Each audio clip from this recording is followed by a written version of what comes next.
First, I would like to thank the organizers for giving me an opportunity to give a gist of my work in this esteemed college.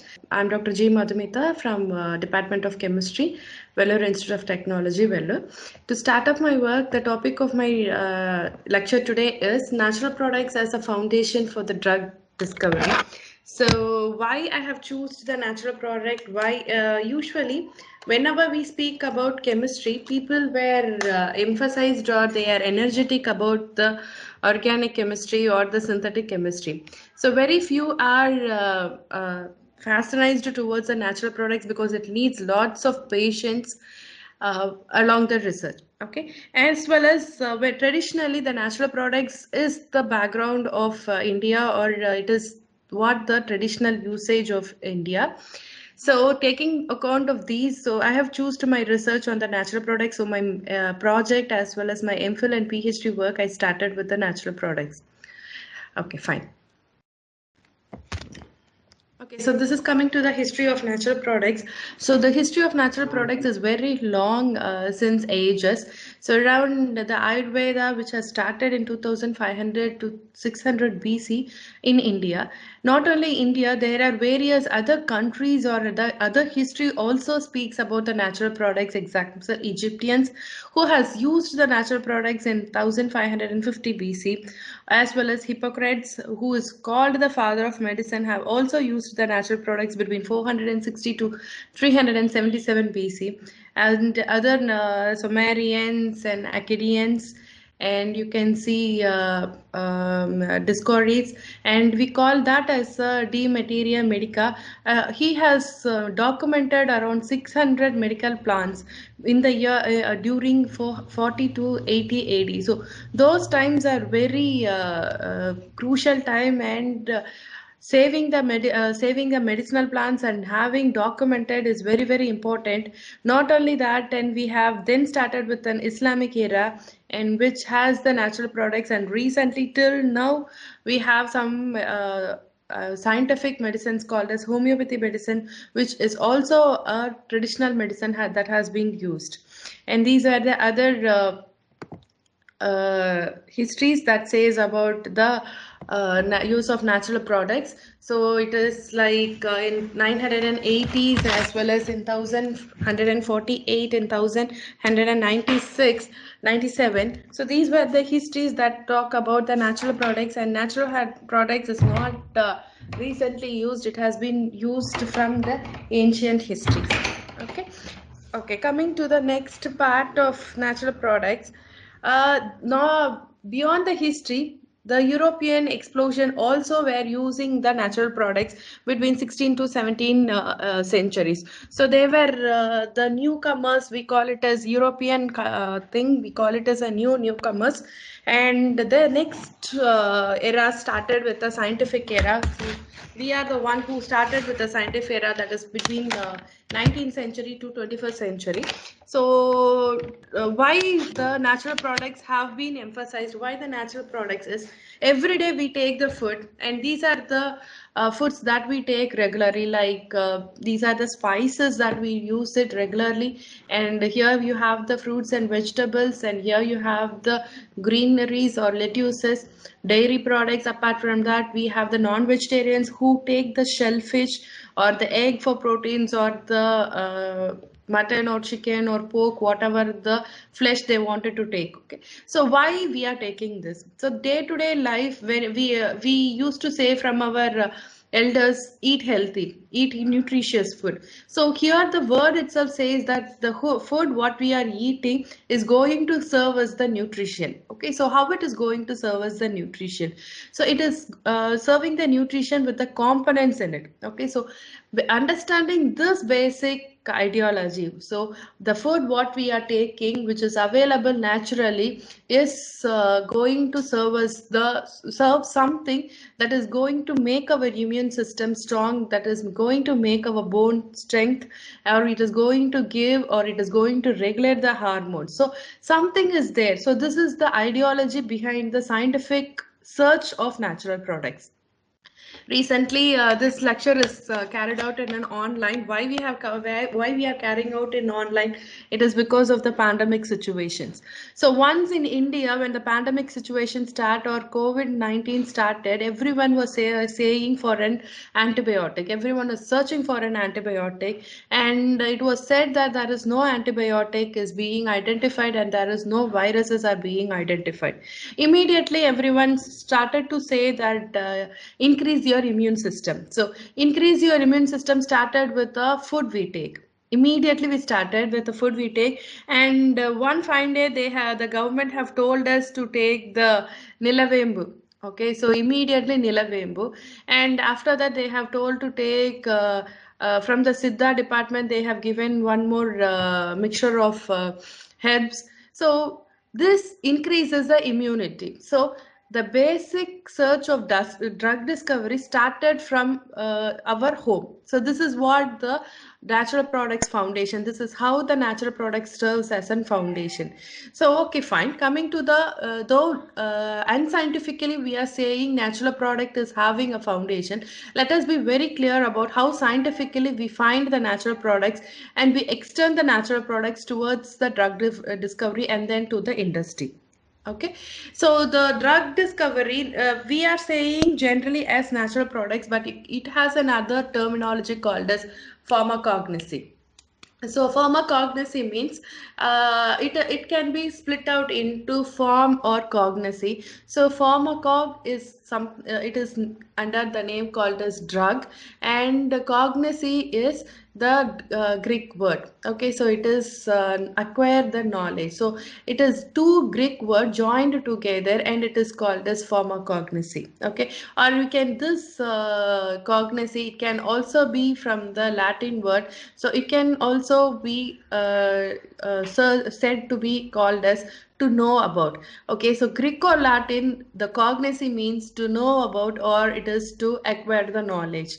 So a drug to acquire the knowledge is called as a form of cognosy, whether it is a Greek or whether it is in Latin. Okay, so that is the terminology of cognosy. And natural products, the meaning natural is anything that is available naturally is called as natural, and its own products is called as natural products. Okay, so the term cognosy was first coined by an Australian physician, Smith, who he has done it in 1911 along with the another friend who has identified the pharmacognostica in 1815. So this is what the first terminology, and these were the two scientists who was working towards the natural products first. Apart from that, there were other pharmacognostic or other scientists who have been working towards the plant identification or plant products. So the first person, another first person in British pharmacognostic is Jordan. He has done between his time is between 1804 to 1853, and there is another person called as Daniel Hungary who has lived between 1825 to 1875. He is also called as applied pharmacognostic, and Homels, who has been living between 1843 to 1930. He is also an applied pharmacognostic. To add the feather to our crown, there was a pharmacognostic called as Chandragat Kote, who is called as a father of Indian pharmacognostic, and he is the one who is standing, and he's the picture of the Dr. Chandrat. So he is called as a pharmacognostic work that has been carried out in India, and due to his efforts there was a large number of research that has been started in India, and till now it is going on. Okay, coming back to our own natural products. So, as I said, anything that starts from the nature is called as a natural product. So, anything that starts from the nature. So, whether it might be microbial materials like bacteria, or it is a fungi, or it is a viruses. So, anything that is from the microbial world and it is going to be beneficial to the mankind or beneficial to any kind of other living organisms. So the products we get it from the microorganisms, that is one natural products, or we are getting the products from the animal source, so that is called as also called as natural products, or we are getting from the marine world like coral reefs, or it is a shellfish, or it is a crab or oyster, anything, so that is going to add the value then it is a natural products. Venom and toxins. So we know for the snake bite, suppose if a person is bitten with a snake, so what is the best medicine we are going to give is another snake venom. Okay, so an antidote for a snake venom is its own venom. So even that is from the natural products. And plant kingdom. So plant kingdom has variety of plants. I think in India there is around 3 lakh plants, different kinds of plants, and many are even unidentified till now. So those plants in day-to-day life itself we are using. So the products we get it from those plants are also called as natural products. So which is available in nature, and that we are going to use it for our consumptive product, or it is a productive way. So that is called as natural products. Okay, this is an example to make it pictorial or eye-catching. So I have given a diagram of this. This is a microorganisms, and this is a snake which is going to give us a venom, which is an antidote, and you have a plant kingdom and you have a marine kingdom.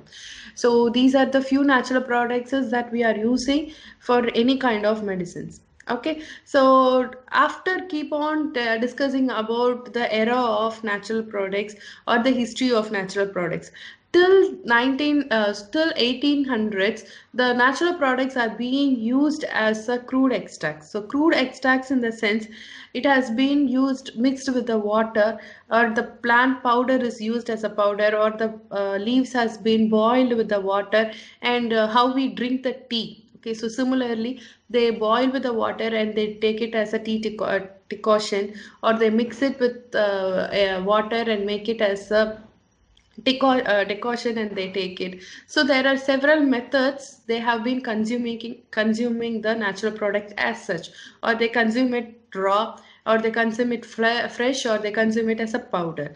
But the era of pure compounds started in 1800s. So the first isolation of morphine from opium was done in 1806. So that was where the pure compounds are being isolated, and there was this is called as the history. And the search of individual compounds have been started in 1800s. Okay, the first isolation was in morphine from opium. Second was in 1817 stilton. Third was quinine and caffeine. Next one was nicotine. The next was atropine. The next one was cocaine. So these are the different natural products that has been isolated from 1800s. When you see the chemicals that has been used, some are used as a drug now till now, and some are used as a uh, depressant reducer. So whatever the compounds is used for, but the isolation was started in these years. In 19th century, the chemical structures of many isolated compounds were determined. So initially, after the eras or the histories, 19th century is the one where the chemical structures, where more concentrations were given for the identification or for the isolation of individual compounds. In 20th century, the discovery of important drugs from the animal kingdom was being done. So till 19th century, our concentration was there only on plant products, whereas in 20th century, it turned towards the animal kingdoms, especially on the hormones and vitamins.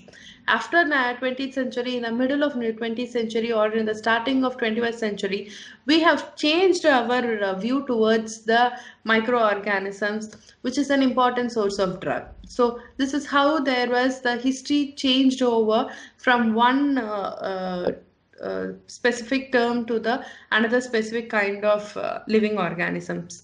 So initially we were behind the extracts or crude products, then we have gone to the isolated products, and we have changed the from the plants, why don't we go for the animals? So that was the change we have got it. And then from the animals we have then went back to the microorganisms, which was being done in the 21st century, and slowly this progress goes on.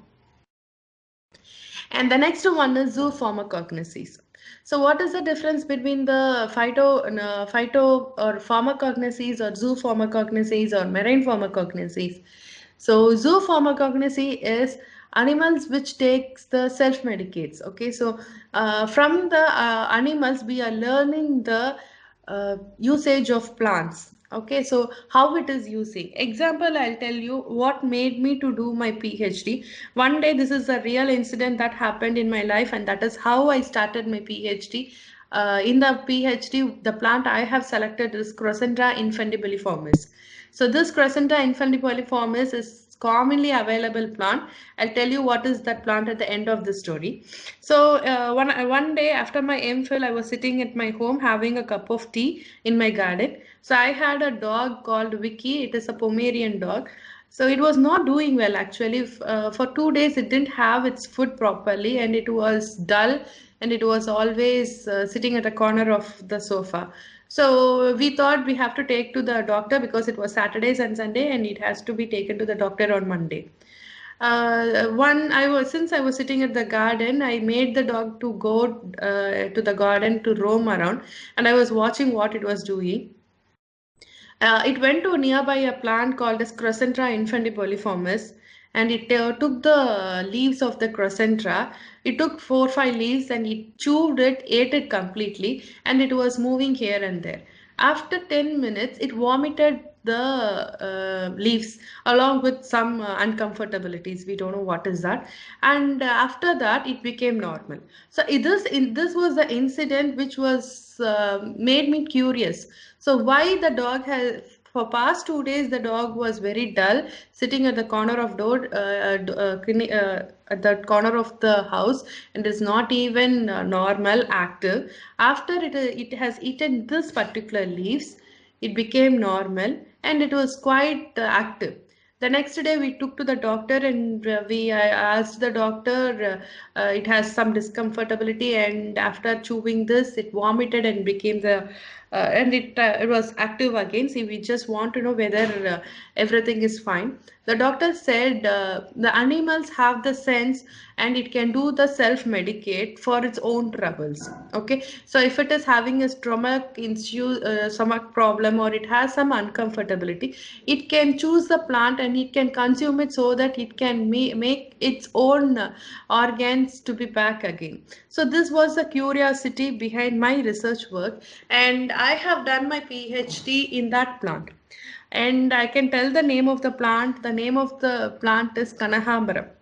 Normally, we used to keep the Kanahambaram flower in our hand our head for decorative purpose, just for decorative purpose. We have never thought it has a medical properties, and personally I never thought it has a medicinal properties. After this incident, I just reviewed, I have found various articles, olden days, not new one. In olden days they have written in one or two that it has some medical properties, and when I started my research there were around one or maximum three or four articles that has been worked, and those articles also not regarding the medicinal properties, that is a scientific evidence. It was on the propagation of different variety of Kanahambaram. So it is like hybrid varieties, how they can make it. It is totally into the botanical version.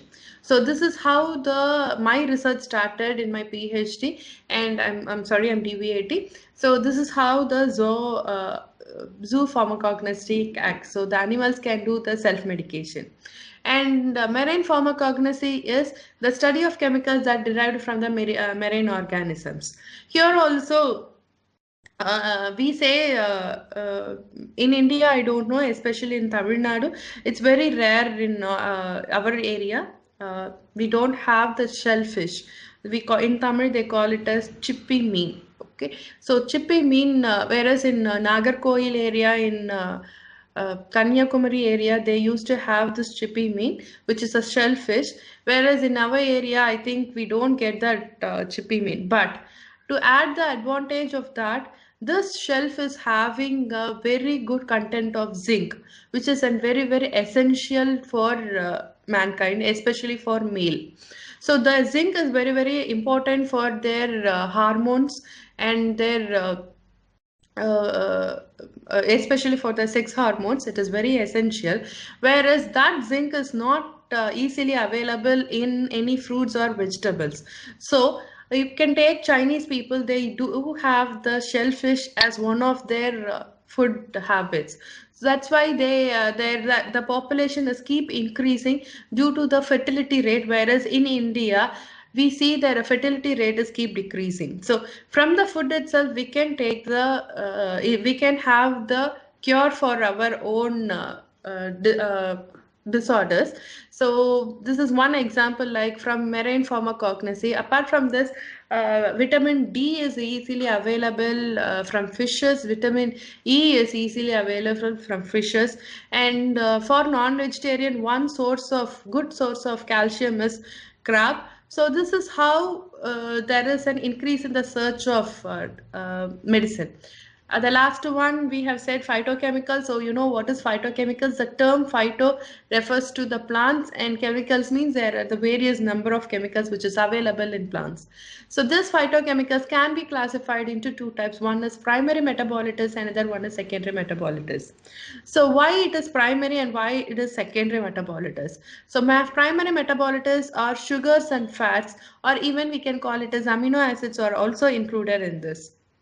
So they are the building block of the body or building block of the plant, whereas secondary metabolites are the compounds which is serving the specific functions, like insect retardant, or it is going to give toxin. Every plant they have their own structural features, and every plant they have their own functional features. So some plants when you eat it will be bitter in taste, some will be sweet in taste. So it is based on the functionality of that plant. This functionality is based on the secondary metabolites. So when you take muringia, that is murunga keera or murunga maram, you can see the resin that comes from the bark. So that is its own functionality. Okay, so that is because of the secondary metabolites. And you can see some plant is giving a milky sap, so that is due to the secondary metabolites. So based on the plant specific functions, based on the secondary metabolites and its functions, it is keep changing. Okay, so now coming to what is mean by secondary metabolites. So secondary metabolites are the compounds, organic compounds, which is available in the plants for its own purposes. So some will, you can see the flowers are different colored, or it has fragrance. So the flowers should be, or it, by nature the flower should be different colors. So and it should give a fragrance. Why it has to be like that? Because it has to attract the insects for pollination purposes. So that is the role of the flowers, and this will be given up by the secondary metabolites. Some plants they wanted to save itself from the predators. So suppose if I'm eating bitter gourd, so it will be bitter in taste, I won't eat it. So the work given for that secondary metabolites, it's to save itself from the predators. So based on the work or specific functions, the chemicals that is secreted in that plants varies, and these variation makes the human to do scientific research, and we refine them and we call it as drug. Okay, we are the one who wanted the different kinds of chemicals, and we refine it and we make it as a drug. And coming back to the different kinds of phytochemicals, we have various different types of phytochemicals, or we can also call it secondary metabolites. To name the few, there are one called as alkaloids, phenolics, glycosides, terpenes, flavonoids, and pigments. And based on this functionality, we have the structural features. So alkaloids are the compounds which have nitrogen in it. So this nitrogen might be within the ring structure, or it might be outside the ring structure. If it is inside the ring structure, based on the specification, we call it as primary alkaloids, secondary alkaloids, tertiary alkaloids. And if it is away from the ring structure, we call it as pseudo alkaloids.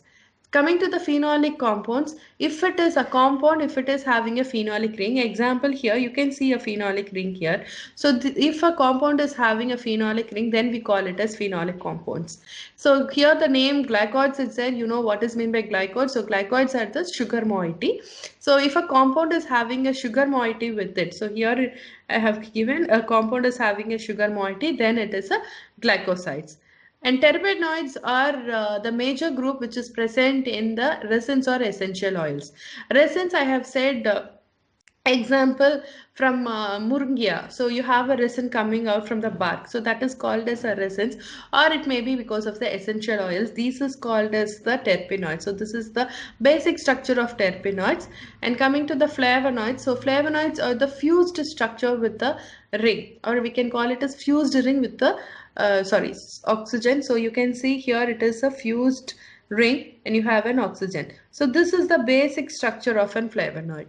And pigments, we know generally what is a pigments, it is a colored compounds. So pigments, you have anthocyanins, you have beta-cyanins, various number of pigments. So in depth, if we go in depth, based on the functional group, based on the arrangement, so we have various, and the role of these pigments are to attract and make it colorful. And when you go to different countries, the people in the different countries, they say Indian food is the best food because we are having the different colored foods. So when we take the different colored foods, it is going we are supplying our body with the different nutrients. As you know, we take carrot, which is having the beta carotene, which is good for and which is a source of vitamin A. If we take the chili, here in India we take two different kinds of chili. This we have to add it. One is a dry chili and another one is we take a green chili. And mostly North Indians who are in a whose temperature is hotter than in South India, and it is also the chiller also, it is too cold also, so two extremes are there. So they take green chilies more, whereas we take dry chilies more. This is because the compounds present in the green chilies, okay, so that compounds is responsible to make our body, when it is in the cold condition, it can make our body hot, and when we are in a hot condition, it can maintain the temperature. So that is the advantages of the chili present in it. The compound that is present is capuchin. Okay, so we know the name capsicum. Okay, so from the capsicum, capuchin is the compound that has been obtained, and even in the green chili and red chili, capuchin is there. And this green chili and red chili, the capuchin is highly useful to avoid the asthmatic patients. So for the asthmatic patients, capuchin is one of the drug that can be used to avoid the asthmatic. Okay, so now coming to the steps that has been involved in the drug discovery from the natural product. So this first I'll tell you step by step what are the different steps involved in the drug discovery, and then I'll tell in detail about the each steps. I have a different slide to explain it in detail. So the first one is the collection and identification of plant, authentication, deposition of the sample in the herbarium like Botanical Survey of India. And the second step here is the literature survey analysis, and on the specific activity we are going to do it. The next one is we are going for the extraction, which is the non-polar to polar solvents, and the preparation of extracts from the phytochemical analysis and the biological assays. The next one, what we will do is the evaluation step, the evaluation of the plant extracts by judging it with the different biological test methods. After we do it, we fractionate it, or we segregate it, or we separate it by the column chromatography or any kind of chromatography, and we identify it by using the softwares. The next one is the structural elucidation of the spectroscopic techniques of the bioactive isolates. So this we do it by the spectroscopic methods, might be IR, or it may be a UV, or it may be an NMR, or it might be a mass spectroscopy. So we are going to do spectroscopic studies. Further than this, we identify the bioactive components from the in vitro and as well as the in vivo studies. So here I'll tell you what is in vitro and in vivo. In vitro means outside the body, and in vivo means inside the body. So we check the activity within the body and out of the body to check whether the extracts or the isolated is having the potency or it is having the selectivity. And then we will go for the molecular modeling studies, and we prepare the derivatives for the active compounds of interest. Here molecular modeling, we call it as bioinformatics work. So here we are going to use the software, and we are going to check the activity with the help of the softwares. And after this, if it is a natural products and the source what we are going to take is a large amount, then we will be trying out for the total synthesis. If the total synthesis is not possible, then we will be going for the re-isolation of the active components to check its toxicology and pharmacology activities. Followed by that, we have the clinical trials, which phases from 1 to 3. So these were the different steps that has been involved in the drug discovery from natural products. So this I am telling only with the natural products. In case of synthetic chemistry, so here till this fourth stage, it will not be the same. Till this it will not be the same. It will have its own synthetic routes. Okay, after this will be the same. Okay, now coming to the next, the first stage we call it as collection and identification of plants, authentication and deposition of sample in the herbarium like Botanical Survey of India. So first I'll tell you why we have to submit it and what is meant by Botanical Survey of India.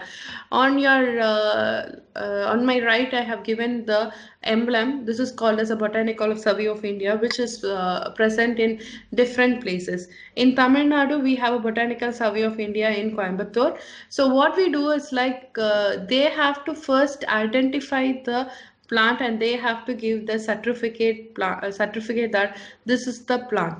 Example, I'm going to take a neem and a neem leaf, and I'm saying this is the neem leaf, and I'm going to do my extraction.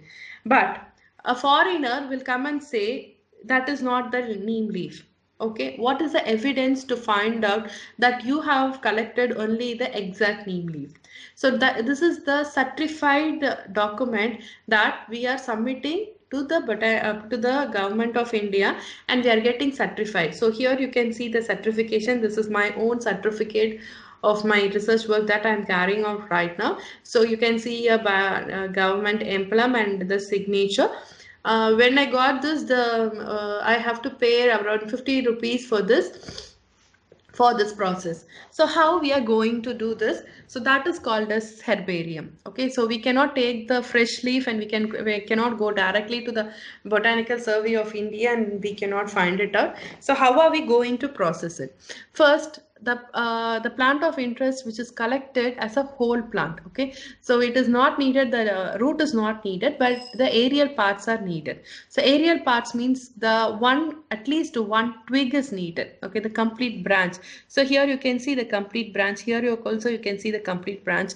And those who have done your 12th standard in biology group, I think you would have done the herbarium. So the herbarium is like this. So you are going to have the herbarium, and after this, along with the twig, also if flowers are possible, one flower, and if seed is possible, if seed. Okay, but the twig is very, very important. You are going to make a chart of this with the twig in it, and you are going to take it to the Botanical Survey of India, and you are going to submit it. So they will authenticate the sample that this is what the plant name exactly. So they will give the exact species name, botanical name they will give it. And this authentication help in the identification of correct plant. So here in neem itself, we have different kinds of neems. One we see regularly, and few there is called as Malavembu is there, and we have another variety called as Nilavembu. So within the neem itself, we have the different varieties. So we have to get the correct identification, which is the first important steps in the drug discovery. So you cannot take any kind of plant, and you cannot claim that you have the drug from a wrong plant. Okay, because people will be taking that plant after you are going to tell them, or you are giving your own certificate. So that certificate should not be a wrong one. So identification and authentication is the first step, and which is essential.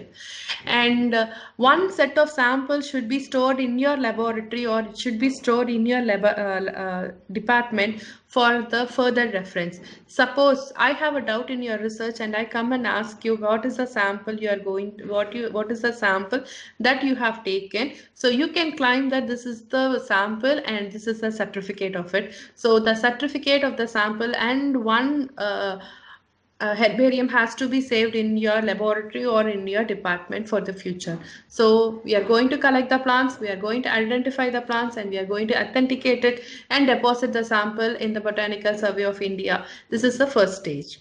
The second stage is to do the literature survey and do the literature analysis of the species along with the selected plants. So I think you would have known what are these logos are. So you have a Science Direct, you have a Springer link here, you have a Scopus, you have SciFinder here, Bentham, Taylor Francis, and Wiley. So these are the different search engines. I forgot to keep a Google logo here. So these are the different search engines. So where we can find the authenticated documents of your research work. Suppose as I stick to my own research, so I'm taking a Crescentra, which is Kanahambaram. So I searched whether any work was found in any of these platforms. So I searched in Science Direct, putting a keyword as isolation and identification of compounds from Crescentra, extraction of Crescentra infundibuliformis, antibacterial work, antifungal work. Any keywords you can use it and search whether your plant of interest work has been already done it or it has not done it. So that is the second step. You have to do it completely, check it out what is the work that has been done by your prior scientist. So if the prior scientists have done it, you cannot do the same work. There should be a variation. If you are doing the same work, then it is called as plagiarisms, or we can call it as copying. Okay, so we have to search in this is few search engines. You have other search engines like PubMed is there. You have Google Scholar to check it non-Scopus work. You can check it in Google Scholar. You can check it out. Apart the third topic or third one we are going is the extraction of non-polar to polar solvents and the preparation of extracts from the phytochemical analysis and the biological testing. So this is the third very important stage. Okay, so here you are going to take which methodology you are going to use it. So these are the various methods right now we are using in the natural products extraction. And before going into the different types of the extraction, let me tell how the natural products can be used. The first one, if at all you're going to take a leaf, the leaf may be fresh or it can be dried. When you're going for flowers, it can be fresh or it can be dried. If it is a fruit, it can be a fresh or dried, or if it is a root, can be a fresh or dried. So any plant or any part of the plant can be used. Only thing is there should not be any uh, microbial or any disease caused uh, parts. Example is if a leaf is the green leaf turned yellow, you cannot use it. If insect bite is there, you cannot use the flower. Or if there is a rotten, the leaves or fruit or root, it is rotten, it means that another organism is living on it. So what it means, you cannot get the phytochemicals, pure phytochemical from only this leaves. So it will be a mixture of the leaves and the insect bite. Okay, so what you can ask is if a leaf is there and insect is biting, so the leaf is going to produce the chemicals which is going to stop the insect bite, isn't it? So normally if there will be different phytochemicals, in insect bitten leaf there will be a different phytochemicals. So you shouldn't mix these two and you cannot go for the research. So you have to segregate which kind of leaf you are going to take and which stage of leaf you are going to say. Example, the adult leaves will have all the kinds of constituents, whereas the tender leaf will have very less of constituents. So this difference will be there, and we have to be ensure that what kind of leaves we are going to take, whether it is adult or we are going to take only the tender leaves. When you go for tea leaves, they used to take only the tender leaves because the amount of flavonoids present in the tender leaves will be more when compared to the adult leaves. So in the advertisement or somewhere you can see they'll be plucking the top leaves alone, not the bottom one or the middle one. So because the amount of flavonoids, so that's why we say in the advertisement they used to say it is having all kinds of manam, naru manam, all those. So this is an example. So every part of plants will have a different kinds of phytoconstituents. So back to the different kinds of extraction technique. The first extraction is infusion. So here I have given the bottle with the green leaves. So infusion means you take an solvent. So here the solvent can vary. It may be a non-polar solvent or it can be a polar solvent. You can take a petroleum ether, you can take ethyl acetate, you can take ethanol, or you can take methanol, or even you can take water.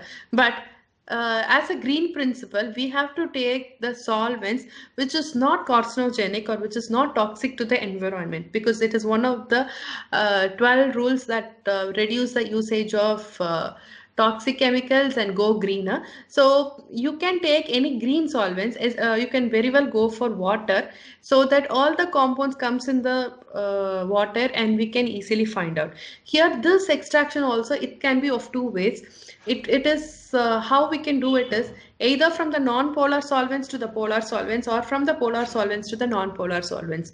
Both the ways you can go. So here infusion means you have just put the leaves or parts of the plant and then you add the solvents to it. So that is the infusion, and keep it aside for 1 to 2 days so that the constituents and the leaf will get dissolved in the solvent. So that is called as infusion.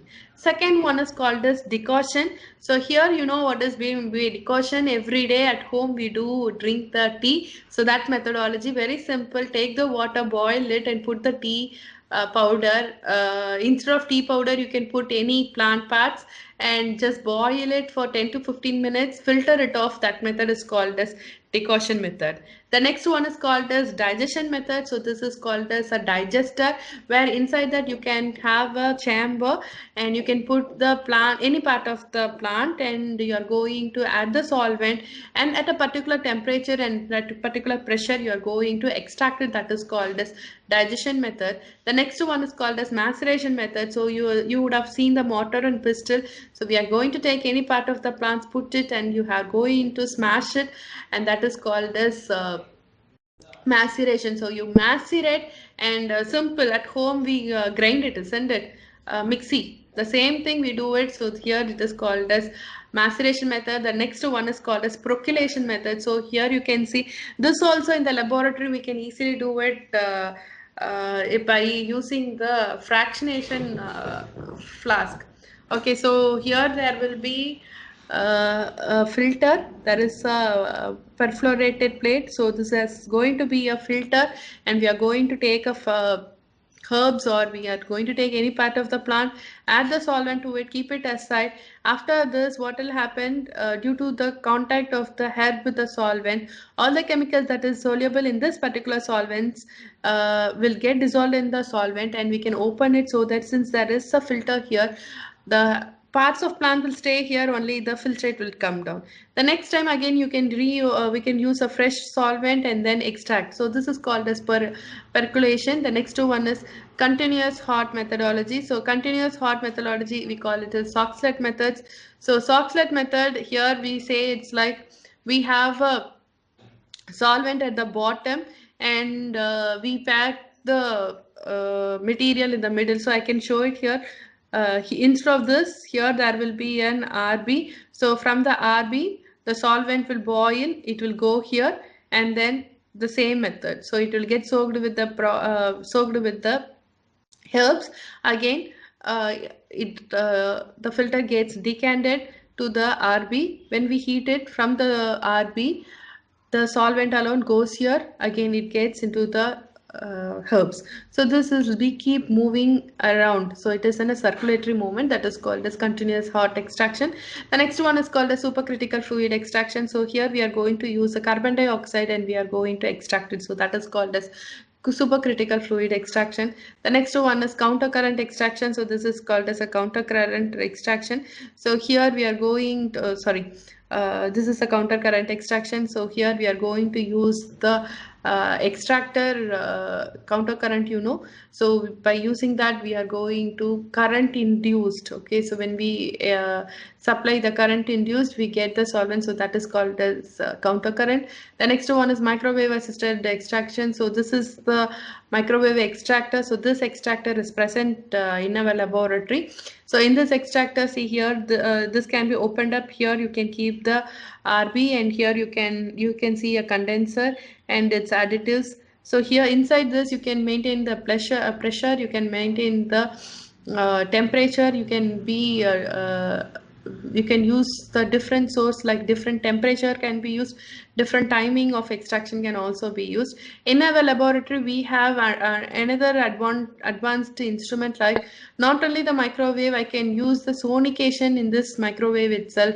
So it is like three things are there. I can pass the light and I can do the extraction, I can use the microwave radiation, I can use the sonication also. So three different kinds of mode can be applied, and for the extraction purpose. The next one is conication of assisted extraction. So this is the sonication probe. So here sonication, so here you have the plant products, and this is the for just rotating, stirring. So this is a stirrer, and you have a sonicator. So we are going to just pass the sonication, and through passing the sonication we are going to get the extracts. So these are the different types of extraction methodology that has been followed till now, and we can use the different solvents, from the polar non-polar solvents to the polar solvents.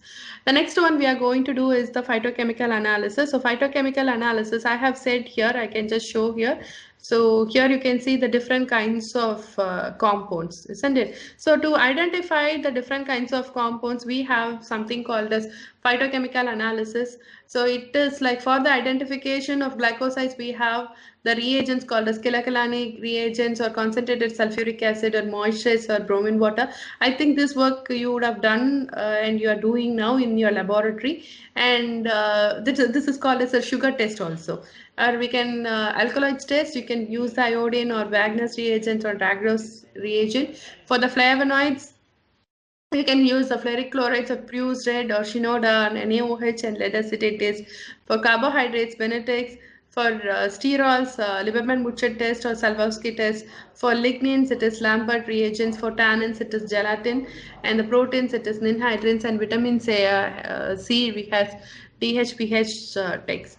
So these are the different reagents that has been used for the identification of natural products or the class of compounds. Now coming to the physiological studies. So physiological studies, we have to find it out whether the natural products doesn't have any adulteration, or it is having adulteration. To find out that, we check the physiochemical analysis. So the physiochemical analysis, the first test called is total ash test. So in this total ash test, we have water insoluble ash, acid insoluble ash, and sulfonated ash. So what we are going to do is, like, we are going to take the black material, keep it in the furnace, and going to make it char in the furnace for around half an hour or so, until the fresh materials becomes the ash. So at the end of the day, you will get the ash. So this will be divided into different quantity. So we'll be adding the water to check the water soluble ash. To one portion we'll add the acid to check acid insoluble ash. To another portion we'll add the sulfuric acid or sulfonated ash.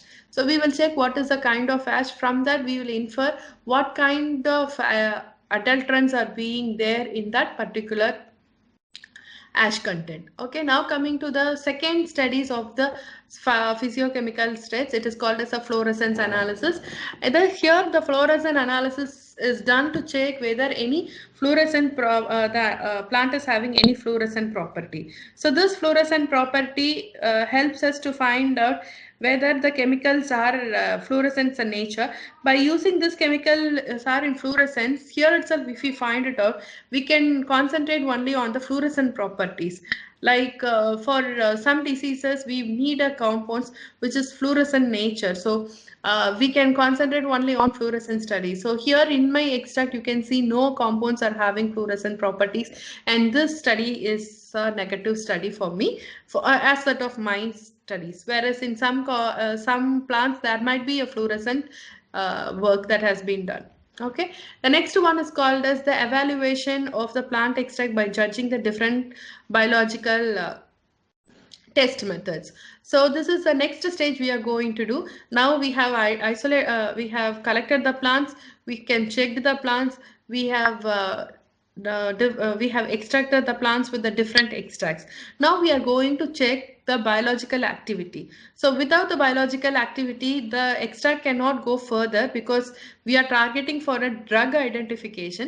So the next stage is checking the biological studies. So here in the checking of biological studies, there is two types of analysis. One is called as in vitro analysis, the another one is called as in vivo analysis. In vitro analysis means any studies that has been done outside the body of an organism is called as the in vitro analysis, say in the laboratory. Example, in the Petri plate, if we are checking the antibacterial activity, so this is antibacterial and this is antifungal. So fungal, you can see this is the growth of fungal, you can see the difference. Bacteria growth is quite different from the fungal growth. So this is the fungal growth, and this you can call it as cytotoxicity study. So if a cancer, we are going to get the cell lines from the cancer patient and we are going to grow it in the laboratory condition, and we will check whether the plant extract is killing this cancer cells or it is not killing the cancer cells. We are not going to inject the patient with the plant, but we are taking the blood samples, or we are taking the cancer cell lines and we grow it in the laboratory and we do it. So this is called as in vitro analysis. Whereas here you can see in vivo analysis. So in vivo means this is a larva. So this is a mosquito larva. So with this work I am doing in my laboratory. So the mosquito larva is collected and the plant sample is injected to the mosquito larva to check whether the mosquito larva is surviving or it is dying. So based on the results, we will decide our research which path it has to go. If it is supporting the larva, if it is killing the larva, I will change the research towards the identification of compounds for killing the larva. So it is like there are two ways. The first way is you decide the disease and then work towards it, or the second way is you do the work and find out which is the probability of getting the answer, and while getting the answer you change your path. So both is accepted here. And the next one is called, this is the cells. This is called as hepatic cells. Hepatic cells means the cells from the liver. So how we are getting the cells from the liver? You can see each cell is different. So the color is different, the shape is different, because what we will do is like we inject the plant extracts to the animal. This is a rat, so we inject the plant extract to the rat, and after we inject it, we will let it live for some days based on the diseases or based on the duration. After that we will sacrifice this rat. Okay, so here I'm not using the word called as killing, because the rat sacrifice itself for the benefit of humankind. So we say the word called a sacrifice. So we sacrifice the rat and we take the blood sample separately, we take the liver sample separately, we take the whatever the inner organs, we take it separately and we check it out. So this is with regarding to the in vivo analysis. After we do the in vivo analysis and in vitro analysis, now our work is to isolate it. Okay, so once we isolate only, we can go for identification. Okay, so what are the different kinds of isolation can be done? So the first thing that comes to our mind is chromatographic analysis. So here we are going to use the chromatographic analysis to identify or to isolate it. So how are we going to isolate it? We are going to calculate the RF values based on the computer software, and then we are going to separate it. So there are various types of chromatography. So to start with thin layer chromatography, before that you have the paper chromatography, but usually in the laboratory we use the thin layer chromatography. We have the column chromatography. So thin layer chromatography is what is here. So it is a preliminary studies to check how many number of compounds are present in a particular fraction. So that is called as thin layer chromatography. After we do the repeated thing, and to find out what kind of solvent ratio we can use it for the isolation. So for just these two things we use the thin layer chromatography. The next one is called as column chromatography. So column chromatography, we extract it and we totally remove the individual compounds separately. So that is called as column chromatography. The next one is called as high performance thin layer chromatography, HPTLC. Here I have given HPTLC. So HPTLC, it has two ways.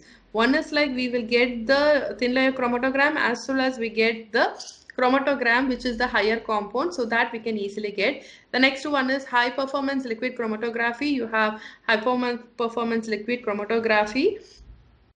You have the GC here, both are here, high performance as well as GC is here, and we have LC. So this is LC, and you have gas chromatography. I'm sorry, this is LC, and you have gas chromatography and mass spectroscopy. So this is called as gas chromatography or mass spectroscopy. So here you get the GC. Once we get the GC chromatogram, so example I'll show. Once we get the chromatogram, the corresponding piece mark we will get it. See here, you can see the peak here. So its corresponding mass, you will get it in its own mass spectra. So this is one example. So this peak mass spectra you will get separately, this chromatogram mass spectra you will get separately. So this will make us the work easier. Once we get the mass, we can easily find out what kind of compounds it may be there, or what might be the maximum protons or carbons it might be having. Okay, the next one is called as a structural elucidation using the spectroscopic techniques. So first one you have FTIR to identify the functional group. Second one you have UV to check out the class of compounds. This we are doing especially to check the class of compounds, because natural products you don't know which class of compounds, though you can find out from the preliminary phytochemical analysis. But when we do it in the UV, you can easily find out in the class of compounds under which section it is coming. So it is easy. It is a one kind of preliminary studies that we do it for the making our work easier. Then we go for NMR studies. You have proton NMR and you have C13 NMR, which is a single 1D structure to check the number of protons and number of carbons.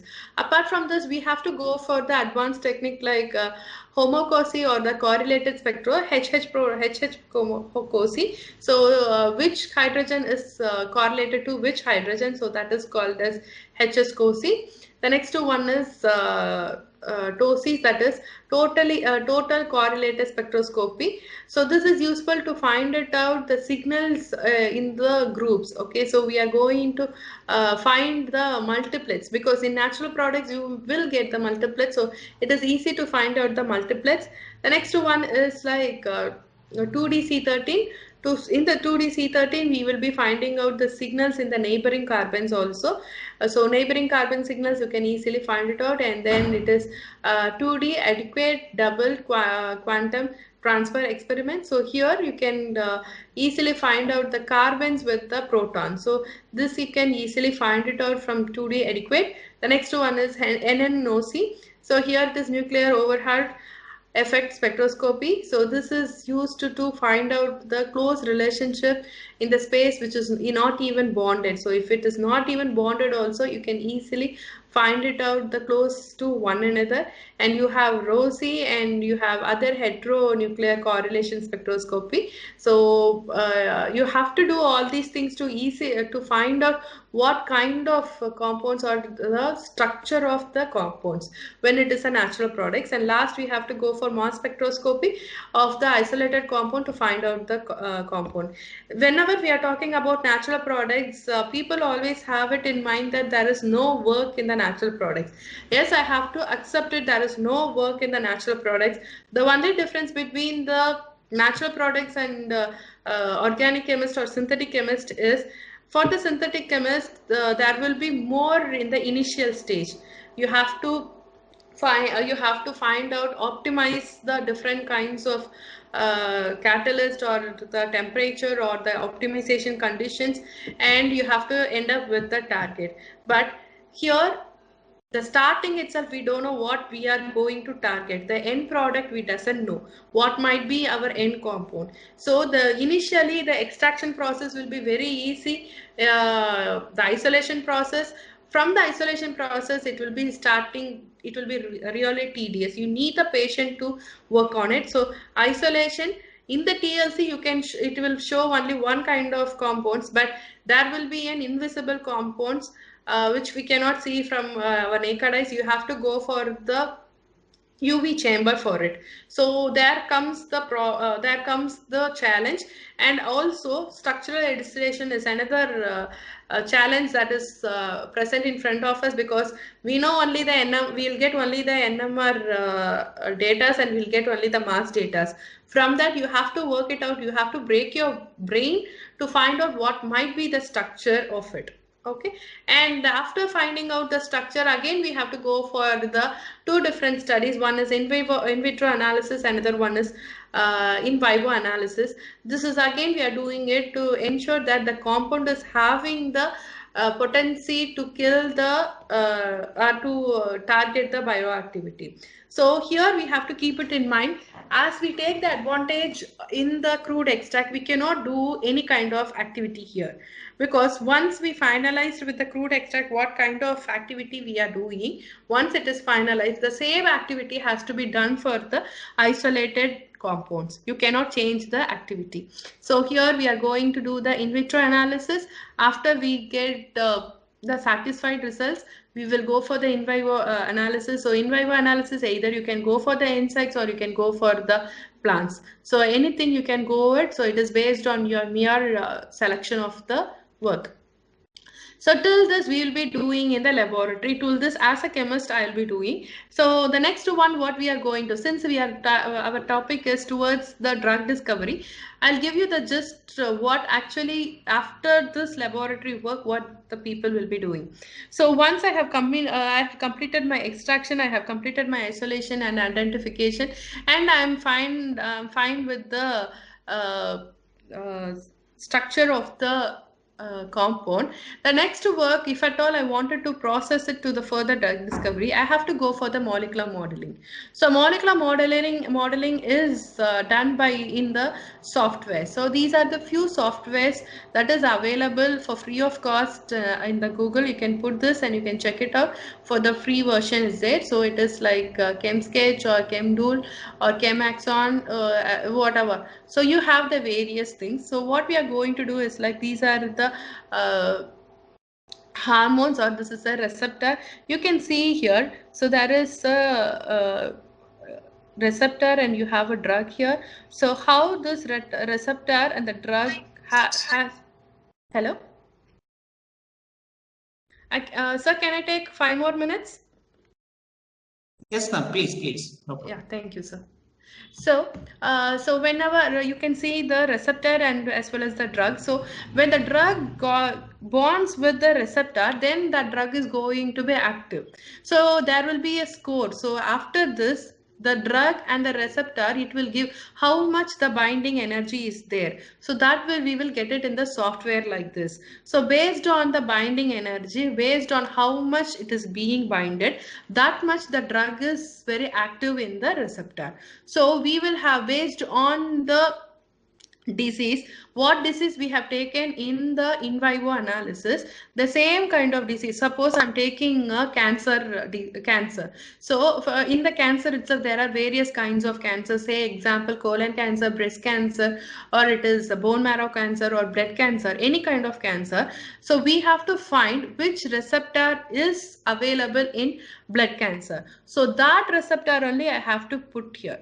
So I cannot do one research in the in vivo studies and I cannot put another receptor here. So here we have to find it out which receptor and which disease we are taking, and that receptor is going to put, and this is the compound that you have identified, and you know the structure, and you're going to bind it out. So when you do this, the binding energy you will get it out, and when you find the binding energy, if it is getting the more score, then it is going to be the next level.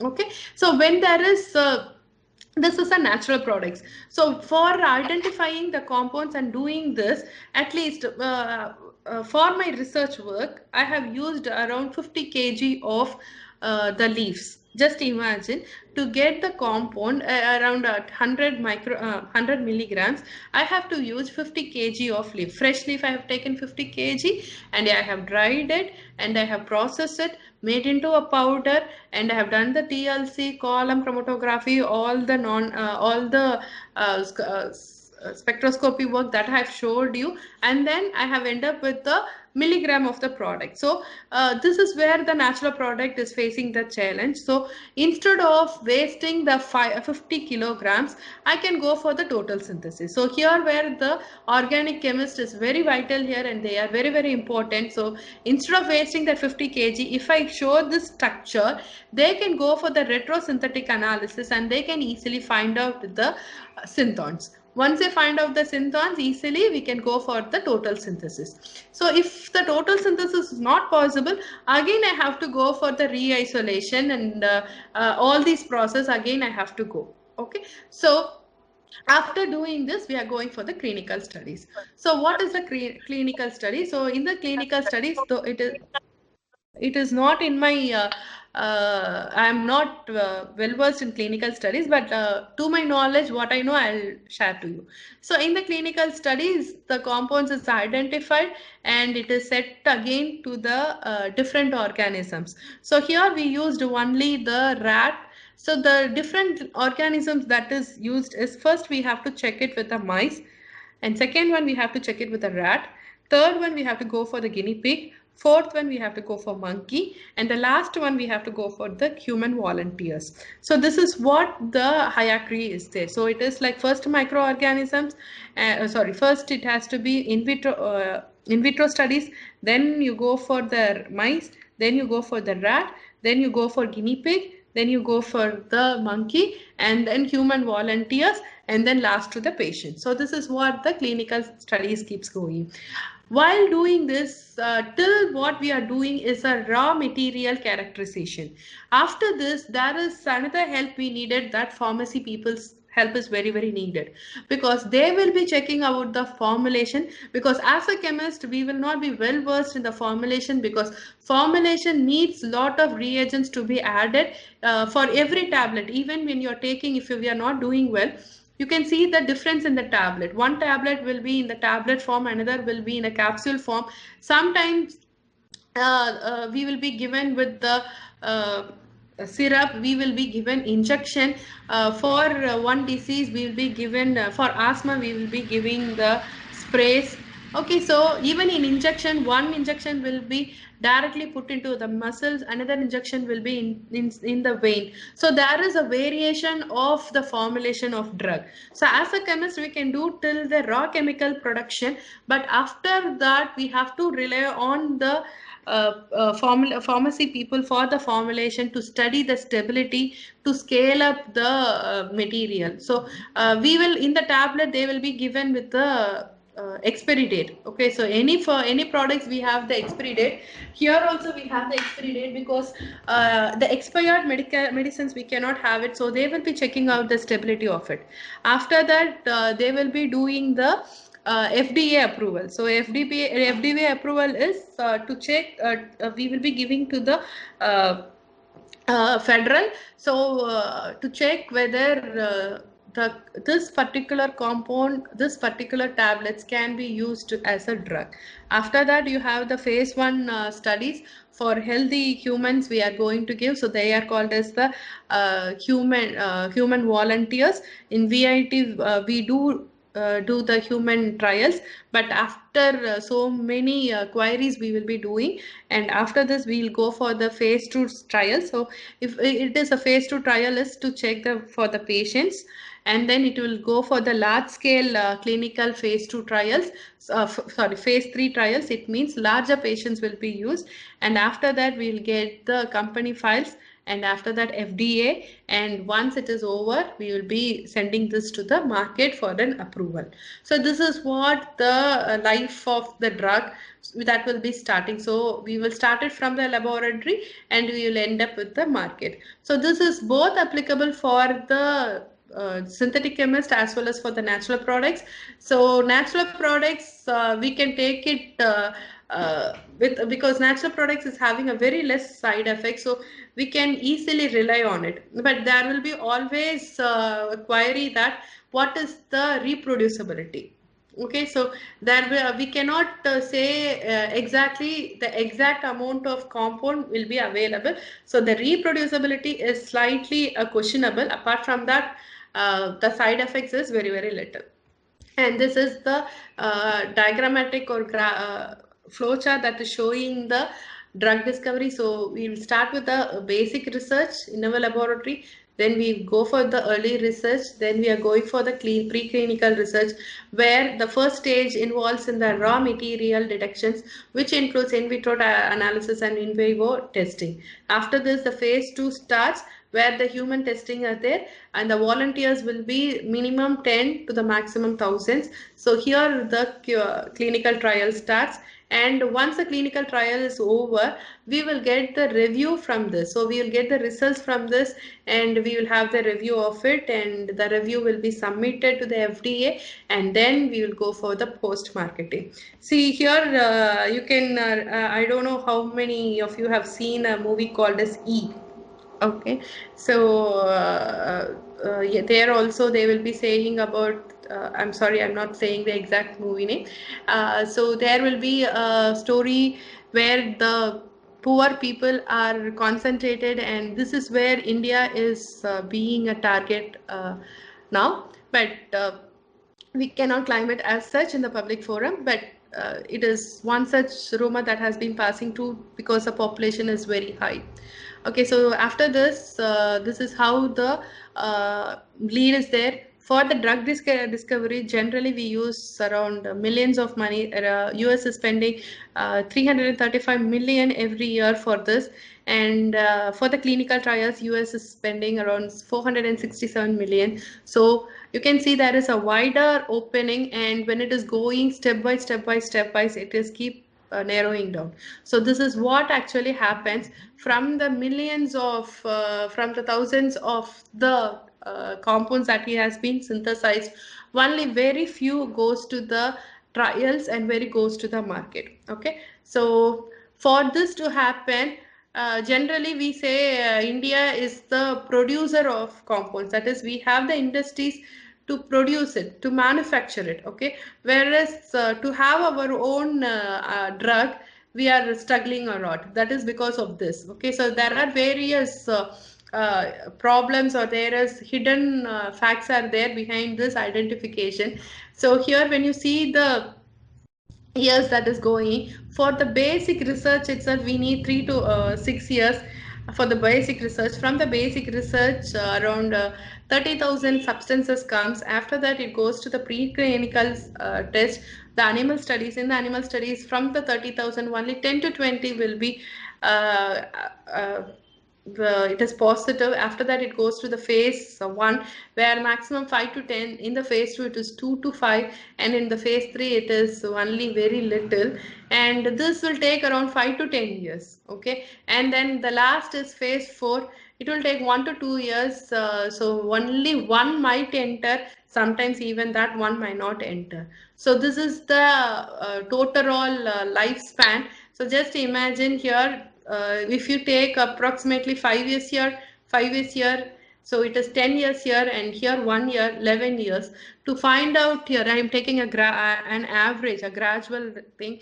11 years we have to work for it to get one drug, which is time consuming. Though it is a time consuming, there are people who work steadily and to attain the success. Okay, so this is the overall uh, uh, picture that shows what I have given in the past few slides.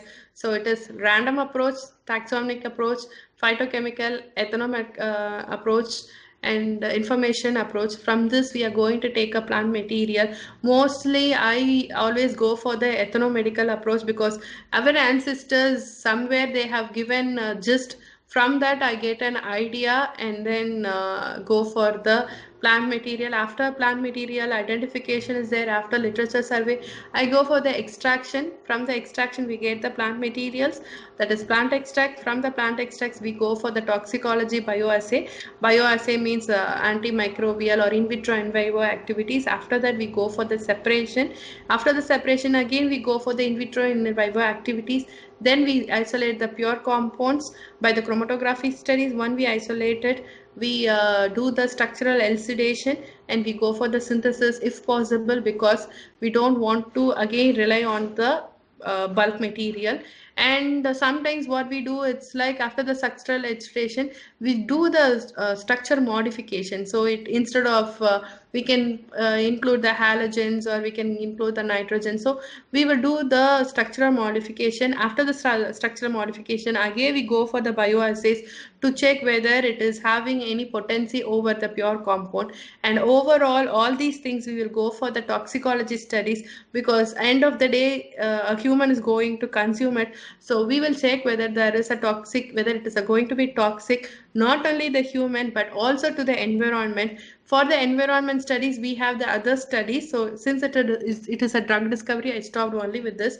We have the other environmental studies, like we collect the microorganism from the water, from the nearby area where we are associated. So we check what is the microorganisms in there and how it is going to live with the chemicals what we are letting it to the environment. So this is how the overall gist of it. With this I conclude my presentation. Thank you. I'm sorry sir, I have taken 20 minutes extra. No problem at all, ma'am. There is no constraint as far as talks like these are concerned. Thanks a lot. Thank you, sir. Yes, yes. Thank you. Harani? Thank you, ma'am. I would like to take this opportunity to thank you on behalf of all the participants present here for this informative session. Now, the session is open for queries. Participants with queries can unmute your mic and ask your questions directly, or you can also post the questions in the WhatsApp group.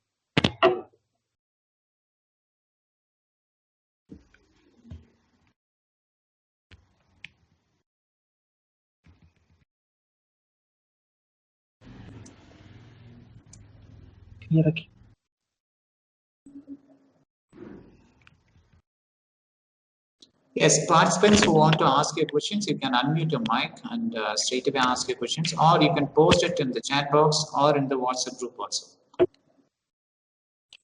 Okay, sir, I have one question, sir. Yeah, please. Okay. Yep. Okay, ma'am, I'm Shankar Narayanan from Sona College of Arts and Science, and this is one Hello, of the best sir. section. This is one of the best section I heard the recent days, ma'am.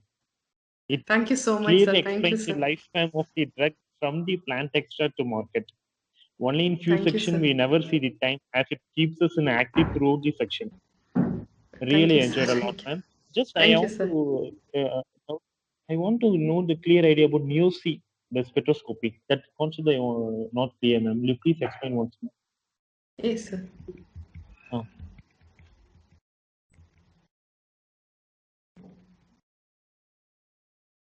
You are saying this, sir? Oh no, sir. No, Spectroscopy, NEOC. structural elucidation. You said no. You're News. saying nuclear overhurst effect spectroscopy. Sir, Yes, actually ma'am. what That happened, concept. okay, sir, if one carbon is here, sir, and there is, Yes, ma'am. if in a compound there is a carbons and there are hydrogens. Okay, so usually in the spectroscopy we will find which carbon is associated to which carbon, or which carbon is associated to hydrogen, or the otherwise also is there. So hydrogen correlation we will say, or hydrogen carbon association we will say.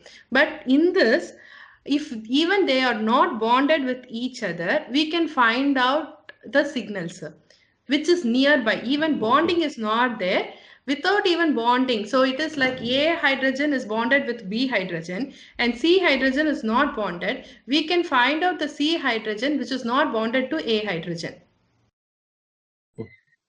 If it is bonded with the B hydrogen, we can easily find out. So that is the work of the NEOC, nuclear overhaul effect spectroscopy. Okay, do we have any questions from the participants? Participants can post your questions in the WhatsApp group as well. Okay, ma'am, I have a general question. Pharma is a big industry in India, right, ma'am? We have a lot of pharmaceutical companies here making drugs. But the thing is, as you rightly pointed out, our own drugs, that is, we are making drugs for somebody else. I mean, the patent is with somebody else, right? So why is this gap? That is, we are producing a lot, but not for us. I mean, not for us in the sense, not us. All these things are Sir, frankly speaking, sir, it is like tying our hands and asking us to do the work, sir. Out of box, I'm talking, sir. The thing is, sir, first one, funding, sir. So funding to start a research initially, we cannot claim that all the institutes will be having all the facilities. So the institute has to have the facility first thing. For that we need a funding. So funding, we are rely on the government agencies. If we are a private sectors, we cannot expect the fundings every time from the government sectors. So that is the first thing. As an academician, I see this problem. Second one, if we are an industrial sector, industries, they have the R&D, but if I'm taking a problem and I'm working towards a problem, for one particular drug, it is going to take 15 years as a solid. I will not be having that much patience for that. That is first thing. Second thing is like my friends who are working in industry, they keep saying it's like for first initial development I'm here. So once I get experience, I go to the different industry. So we are not having the continuity of working in that particular industry to achieve it. So it is like as a Indian, this has been in our mind, like we keep going towards in search of money to get settled. So this is the problem with, I say Indians, especially Indians. Whereas you take a foreigners, you go, I have visited China, sir, and I have been working there for 2 months as a visiting professor in GDUT, Gongtan University of China. So they are very stubborn in their work. Like once they are setting a target, the whole research group is working on that particular target, and they are taking or they are recruiting the people who is specialized in different field, and which is needed for that particular problem. Say for example, a chemistry is there, a pharmacognostic is there, a pharmacist is there, and since they are working together, they can achieve it very easily. Whereas in India, we are facing that problem in spite of the very good human resource are there. But what we do is like we study here, we go abroad, and the same work we are doing there, but we are not doing it in India. We are not doing it in India, especially in India, we are not doing.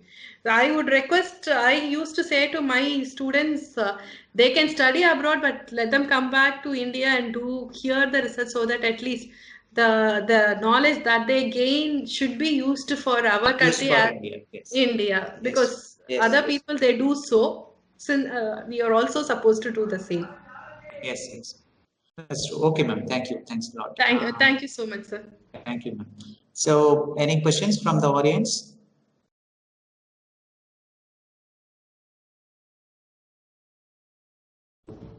Sir?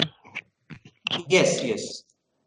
Ma'am, Myself, M. Yes. Abu Funnash from BSc Chemistry first year at Sona College of Arts and Science, ma'am. I Yeah, have a thank you. doubt. Yes, ma, tell me. How the spectroscopy is taking a major part in the process of chromatography?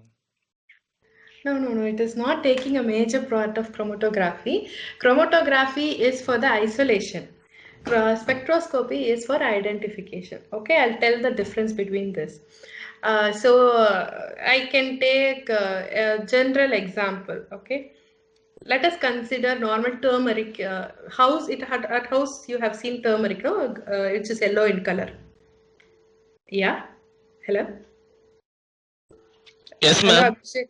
Yes, Abhishek. So we want only one kind of compound is present, or there is a mixture of compound is present. So that is what the query. Okay. So at home, if you have cut in your hands, or if there is a bite or an insect bite is there, immediately if there is a wound, immediately our mom used to say like, take the turmeric, they'll mix it with water and they will apply it, and they will say within one day it will be the wound will get.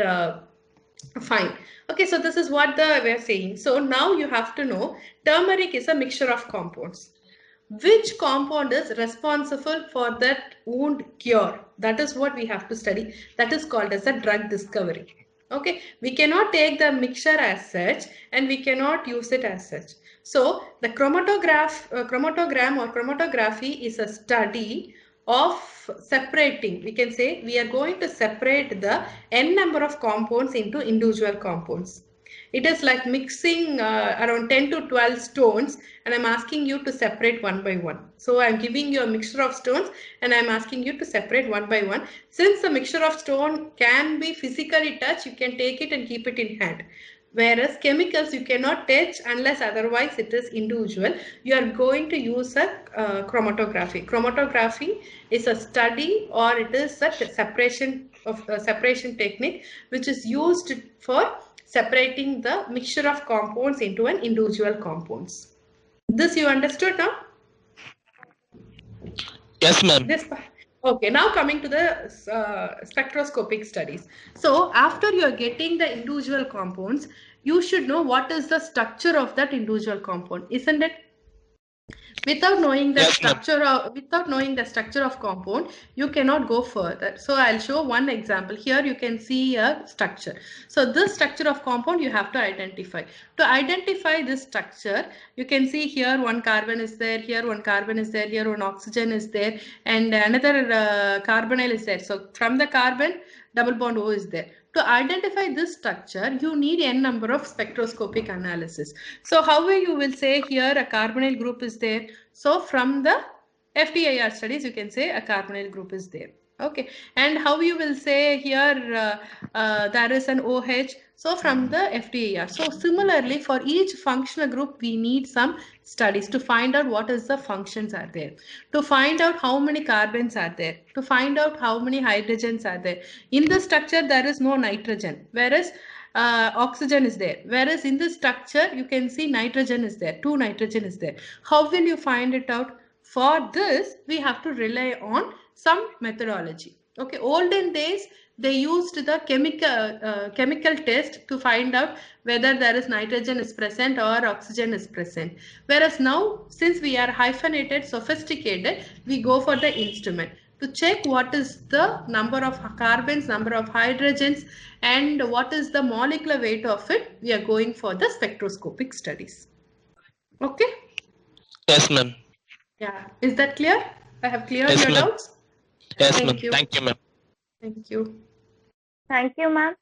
I would now like to open the forum for some feedback from the audience. I have to tell you, ma'am, that in addition to the quality of the talk that you have delivered, you brought back some memories of my school days.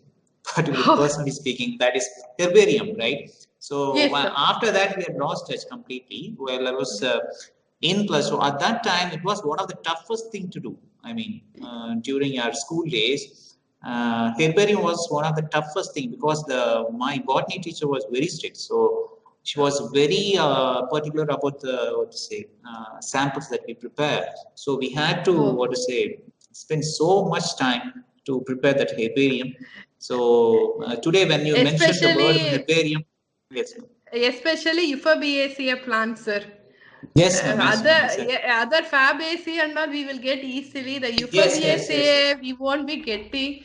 I have yes. run here and there to find it out Exactly. where is. Happened with us also. We had to run because we are from rural area, but still we had to run. We had to search so much. Had to spend Yes, so sir. much time. So those memories, I completely forgot all those things. But today, the word herbarium brought back all those memories. Thank you, ma'am. And as far as the talk is concerned, we have been doing a lot of programs. A lot of speakers have come, but we have not got into this kind of drug discovery thing so far. So you have brought in a new avenue to our students and all the participants that have participated in this particular event. And thanks a lot, ma'am. And I think some people may get into this area for their research and stuff. So that will be a good thing. We need, yes, we need people like you. We need a lot of people like you to get into research where drug discovery is very necessary. We are a huge population. The industry is there, but the discovery is not there. So that's one thing where we need to pull up our socks. And I think your talk would serve the purpose as well. Thanks a lot, ma'am, in attending your talk. Thank you, ma'am. Thanks for accepting our invitation. And thanks a lot for explaining everything in detail, even to the queries. You have given very detailed explanation. Thanks a lot for patiently doing this. Thank you. Your pleasure is mine, sir. Thank you, sir. Thank you. As we are drawing to the end of the session, I welcome Abu Firnish to give the oath of thanks. Thank you, Harini. It's an honor for me to deliver the vote of thanks for this informative occasion. First, I would like to thank our Sona management for providing us with the space and support to organize programs like this, because of which we have had so many speakers talking on various topics in a short period of time. Next, I would like to thank our Honorable Principal, Dr. G.M. Kadanava sir, for giving this wonderful opportunity to us. I would like to thank our Honorable Head of the Department and all of the faculty members to organize this event and guiding us. I would like to thank our Honorable Resource Person, Dr. G. Madhumitha ma'am, Senior Assistant Professor, Department of Chemistry, for accepting our invitation and talks about various topics like the history of natural products, pharmacognosy, the era of pure compounds, phytochemical analysis, and the steps involved in the drug discovery from natural products in detail. So we gained a lot of knowledge and we are able to know about new things. Finally, I would like to thank our students for your active participation and cooperation, which make this webinar a grand success. Thank you. Thank you so much. Thank you, Abu Firnish. Once again, I extend my gratitude to our Honorable Chief Guest and to each one of you on behalf of the Departments of Physics and Chemistry, Sona College of Arts and Science. Kindly fill the feedback form and get your e-certificate. The link for the feedback form has been posted in the WhatsApp group. Kindly fill it as soon as possible, as the link will be open only for a short period of time. Thank you one and all. Have a good day.